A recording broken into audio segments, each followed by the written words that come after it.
Welcome back, everyone. Ready to dive into a topic that I think is super relevant to all of us. Let's do it. Today, we're going deep into the world of neuroeconomics, Ooh, neuroeconomics. which is basically how our brains handle money. Yeah, it combines neuroscience, psychology, economics to try to understand how we make financial decisions. And it's really interesting because it really challenges the traditional economic view, right? The old view. That we're perfectly rational beings. Like robots. Yeah, making calculated decisions all the time. Right. But in reality, we know that our financial choices are often influenced by emotions, biases, and unconscious processes. Stuff that we might not even be aware of. Right. Lurking under the surface. Exactly. So instead of just looking at, spreadsheets and interest rates, we're going to kind of peek inside the brain. Yeah, peek into the hood. Yeah, and figure out why we make the financial choices that we do. It's a bit of a black box, isn't it? Yeah, and I think we'll explore the interplay between different brain regions, the influence of powerful theories like prospect theory, and how our experiences shape our financial behaviors. So much to unpack. There is. Let's start by thinking about a time you lost money. Ooh, okay. Be a bad investment or an unexpected expense. Everyone's had that experience, I'm sure. Did that loss feel worse than winning the same amount felt good? Oh, that is such a good question to start with. Yeah. Because you're getting at one of the core principles of neuroeconomics right there. Yeah. This idea called prospect theory suggests that the pain of a loss can feel twice as strong as the pleasure of a gain, Wow. which helps explain why we sometimes make seemingly irrational decisions. To avoid those losses. Exactly, when trying to avoid losses or recover from them. Yeah. So it's like when you see your favorite stock plummeting and instead of cutting your losses, you just hold on to it even longer, hoping it'll bounce back. That's loss aversion. That's a classic example, right? Yeah, textbook. Okay. But it's not just about losses, though, right? No. Our brains also have this built-in reward system that plays a huge role Oh, yeah, massive role. in our financial decisions. We're sure. So when we experience a financial gain, like seeing our portfolio increase in value, our brain releases dopamine, which makes us feel good, motivates us to repeat that behavior. Keeps us coming back for more. Exactly. So it can be a good thing, but also a bad thing. Two sides of the same coin. Yeah, it's that same dopamine rush, right? Same one. That can lead to addictive behaviors. Oh, yeah. Like gambling or day trading. Where those quick rewards really get you hooked. Yeah, where the potential for those quick rewards can just trigger this reward pathway. Like a little shot to the system. Yes, exactly. But even in everyday financial decisions, Even the small stuff. this reward system influences how we perceive. Risk and reward. This is like this constant battle A tug of war. between our emotional and rational sides. All the time, yeah. So how do we navigate that? How do we navigate that tension? Well, that's where understanding the different parts of our brain comes in. Yeah, let's break it down. Let's take a little tour. Okay, love it. First, stop the prefrontal cortex. Okay, This is the CEO of our brain, right? the big boss. It's responsible for planning, reasoning, and helping us weigh long-term goals against immediate gratification. So when I'm trying to decide between saving for retirement or splurging on that new gadget, my prefrontal cortex is trying to step in It's trying to do its job. and be like, hey, remember those long-term goals? Think of the future. Think long-term. Yeah, exactly. But sometimes other parts of our brain, like the amygdala, can hijack that whole decision-making process. You can get a little too loud. Right. So the amygdala is our brain's alarm system. Yeah, the alarm bells. Right? It quickly reacts to perceived threats and triggers fear and anxiety, Fight or flight. especially when it comes to potential losses. Danger Will Robinson. Oh, I love that. Okay, so you're saying that sinking feeling you get when you see your portfolio drop, that's your amygdala. That's your amygdala talking, trying to protect you saying, watch out. from further harm. Yeah, exactly. Wow. And then there's the orbitofrontal cortex. Another important player. Right, which is constantly evaluating those potential rewards and punishments associated with our choices Weighing the pros and cons. based on our past experiences. Learning from our mistakes. Think of it as our brain's internal value calculator. Putting a price tag on everything. I like that. So if I have a positive memory associated with a certain type of investment, my orbitofrontal cortex might nudge me towards that choice, It might say, hey, this feels familiar. even if it's not the most rational decision. Even if the numbers don't add up. Right. in the current market. But it worked last time. Exactly. So it's this interplay between all these different brain regions, each with their own set of motivations and biases. Their own little agendas. That makes financial decision-making so complex and fascinating. Right. It's a little committee in there. Oh, I love that analogy. Trying to make a decision. Yeah. Sometimes they agree. Sometimes they fight. Sometimes they scream at each other. Exactly. It sounds like our brains are working against us when it comes to money decisions. Way. Yeah. But I'm hoping that we can, like, figure out how to recognize these biases and then overcome them. Yeah, definitely. What are some strategies that we can use? Well, they say you need to know your enemy. Right. Know thy enemy. So understanding the biases and how they show up in our financial behavior, that's a really important first step. Okay, so for example, recognizing that feeling of panic when the market drops. Oh, yeah. As my amygdala's fear response. Exactly. Not an actual rational assessment. Not necessarily the time to sell everything. Exactly. So that awareness can help you pause and create space for your prefrontal cortex to kind of step in. Let the CEO take over. Yeah, the rational part of your brain. Then make a more calculated decision. Rather than an impulsive one. So it's like taking a deep breath. Yeah. Reminding yourself of your long-term financial goals. That's right. Before making any rash decisions. Yeah, don't let the emotions take the wheel. Okay. I like that another helpful strategy is to create systems to mitigate these biases. Oh, that's a good one. Like if you tend to overspend on impulse purchases. Online shopping, anyone. Oh, yeah, that's me. Set up a cooling off period before hitting buy. Like a mandatory 24-hour waiting period. Exactly. Before clicking that buy now button. Gives you a chance to really think it through. That would give my prefrontal cortex some time to weigh in. Exactly. Right, okay. You can also use technology to your advantage. Oh, how so? Budgeting apps are great for this. Yeah. They help you track your spending. Visualize your progress. Yeah. And they actually tap into the brain's reward system. Oh, interesting. Making it more satisfying to save and stick to your budget. So you get that little dopamine hit. Exactly. Every time you log in. It's like gamifying your finances. I like it. Makes it a little more fun. But what about those times when, like, our emotions are just running super high, like during a market crash? Oh, yeah. Are there techniques that we can use?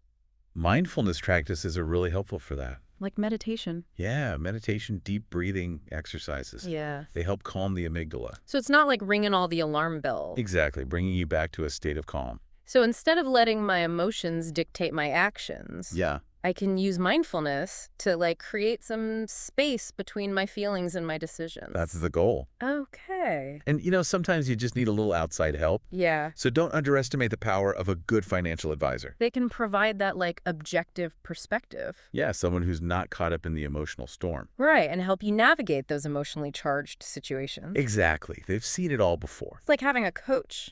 Yeah, like a personal trainer for your finances. Helping you stay focused and disciplined. When your emotions want to take over. Okay, but it's not just about individual decision-making, right? Right. Neuroeconomics also has implications for how we understand financial markets. Oh, absolutely. It helps explain a lot of the craziness we see. Like market bubbles and crashes. Oh, yeah. So, for instance... Well, there's this thing called herd mentality. Herd mentality. Where investors just follow the crowd. They all jump on the same bandwagon. Wow, yeah, and that can be explained by our brain social wiring. Oh, interesting. We get that dopamine hit. Yeah. When we feel like we belong to the group. Oh, so even if an investment seems totally irrational, yeah, our brains might push us towards it. If everyone else is doing it. Because we see other people doing it. Our brains want to fit in. So that primal urge to belong to the tribe can sometimes override our rational judgment. Oh, wow. This is making me wonder about the role of experience. Do our brains get better at making financial decisions as we gain more experience? Yeah. Do we learn from our mistakes? Or do those biases just persist? That's a fascinating question. No matter how seasoned an investor we become. Yeah, it gets into this idea of neuroplasticity. Neuroplasticity. The brain's ability to change and adapt. To, like, rewiring itself. Exactly. And, research has actually shown that experienced investors' brains function differently than novice investors. Really? Yeah, they tend to show less activity in the amygdala. So they're less fearful. Less reactive to risk. Yeah. And more activity in the prefrontal cortex. So they're thinking more long-term. Yeah, they're more strategic. So experience can actually rewire our brains. It's like building mental muscle. To become less reactive to risk and more focused on the long game. That's the idea. That's encouraging. It is, but even experienced investors aren't immune to biases. Oh, right. It's an ongoing battle. So we always have to stay vigilant. Question our assumptions. And be aware of the potential pitfalls. Yeah, those little traps our brains can set for us. Okay, speaking of vigilance, what are some cutting-edge developments in neuroeconomics that have you excited about the future of this field? Oh, there's so much cool stuff happening right now. Yeah. One area that I'm really fascinated by is neurofeedback tools. Neurofeedback tools. Yeah. What are those? They allow people to see their brain activity in real time. Whoa. So it's like biofeedback, Yeah. but for your brain. So you could potentially see your amygdala firing up when you're like making a financial decision. Exactly. And then use techniques like deep breathing to calm it down. You're learning to control your brain's response. That sounds like something out of science fiction. I know, right? It's amazing. It's incredible technology. With the potential to revolutionize how we approach financial decision-making. Like, imagine being able to train your brain to be more resilient to stress, more focused on those long-term goals. Exactly. Less susceptible to those emotional biases. It's like having a personal trainer for your mind. Okay, I love it. But even without those futuristic tools, it seems like we can all benefit from the insights neuroeconomics provides. Oh, absolutely. Just understanding how our brains work can empower us to make more informed and conscious financial choices. Knowledge is power. Yeah. And when it comes to our finances, understanding the brain is a game changer. Okay, so we've explored how our brains can sometimes like totally work against us when it comes to money. Yeah, those pesky brains. But what about the flip side? How can we use this knowledge of neuroeconomics to create positive change? Right, turning those weaknesses into strengths. Yeah, both for individuals and for society as a whole. That's where things get really exciting, I think. Okay, tell me more. Well, neuroeconomics isn't just about understanding the problems. It's also about finding solutions. Solutions, yeah. And one area with huge EE potential is financial education. Okay, financial education. How so? Well, imagine if we could teach people from a young age about their own biases and those emotional triggers. Yeah. Empowering them to make more informed and rational choices about money.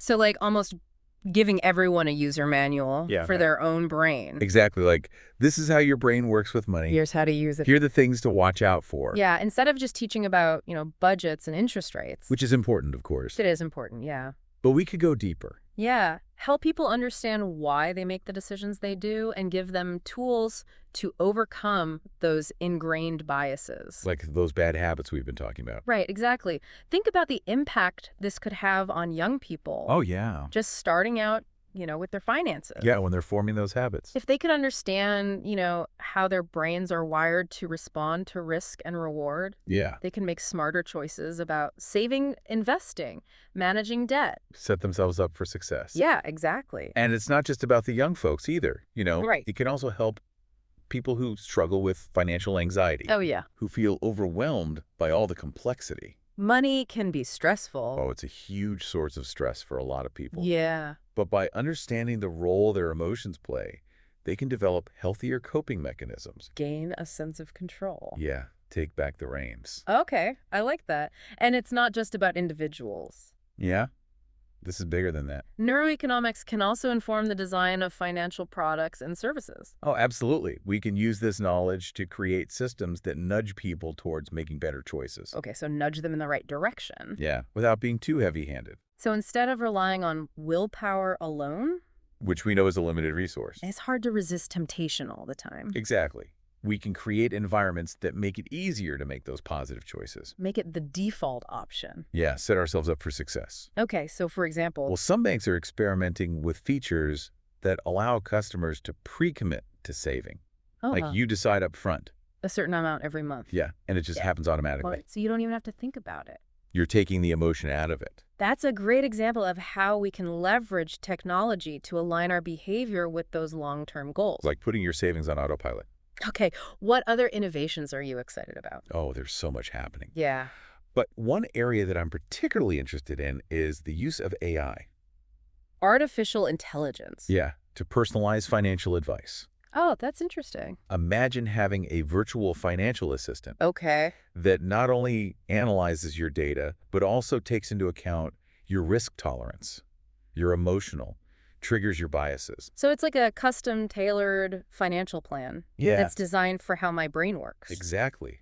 It knows your weaknesses and helps me avoid them. and helps you play to your strengths. That's powerful. It is. But it also kind of raises some ethical questions, too. Oh, for sure. If we know how to influence people's financial behavior using these insights, Yeah. how do we make sure that this knowledge is used ethically? That's the million-dollar question. It is. And it's a conversation that we need to be having as a society Right. as these technologies continue to evolve. Because there's always a potential for misuse. Absolutely.